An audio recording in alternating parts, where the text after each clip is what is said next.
ဘောပါမှာအော်ရာမာတဲ့ customer လေးရဲ့အတွက်ကြာချိန်နဲ့ပတ်သက်ပြီးတော့ပြပြချင်လို့ပါခိုင်တို့က install ထားတာမျိုးမဟုတ်ဘဲနဲ့ပေါ့နော်ပြီးအော်ရာမာချုပ်ပေးရဖြစ်တဲ့အတွက်အော်ရာ comment ဖြစ်ပြီးတော့တပတ်ဆောင်ပေးရပါတယ်ရှင်ပုံမှန်ဆိုရင်တော့တပတ်ချီစောင့်နေရမလို့ပေါ့နော်ခိုင်တို့မြင်လုံနိုင်မြင်ချုပ်နိုင်ဆိုလို့ချုပ်ပြီးတော့3-4ရက်ပဲစောင့်ရတာမျိုးလည်းရှိပါတယ်အခုဒီရက်ပိုင်းကျတော့ uniform အနေနဲ့လက်ကားယူရသူတွေအများများရဲ့အတွက်ကြောင့်မို့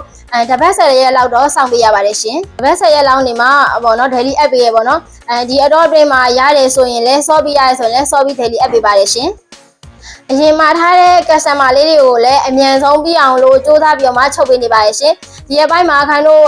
order တွေတအားများရေပေါ့နော် uniform တွေပြီးတော့ဒီလက်ကားယူရသူတွေတအားများတော့အထည်လေးတွေတအားများနေလို့စိတ်ရှိရှိနဲ့ဆောင်ပေးကြတဲ့ customer များကိုလည်းကျေးဇူးအများကြီးတင်ပါတယ်ခိုင်တို့ဒီ order လေးတွေကိုဆိုရင်လည်းအမြန်ဆုံးပေးနိုင်အောင်လို့စူးစမ်းပြီးတော့မှချုပ်နေပါရဲ့ရှင်ဒါလေးဆိုရင်ခိုင်တို့ကတင်လောက်ထားတဲ့အထည်လေးပေါ့နော်ဒါလေးဆိုရင်ကတင်လောက်ထားတဲ့အထည်လေးအမြန်ဆုံးပေးနိုင်အောင်လို့ချုပ်နေပါတယ်ရှင်စိတ်ရှိရှိနဲ့ဆောင်ပေးကြတဲ့ customer များအားလုံးကိုလည်းကျေးဇူးတင်ပါတယ်ရှင်ဒါလေးတွေကတော့ခိုင်တို့ပေါ့နော်ဒါညက်ပြီးသားအထည်လေးပေါ့နော်ညက်ပြီးသားအထည်လေးချောမဲ့အထည်လေးတွေကိုအခုစရင်လုပ်နေရပဲဖြစ်ပါတယ်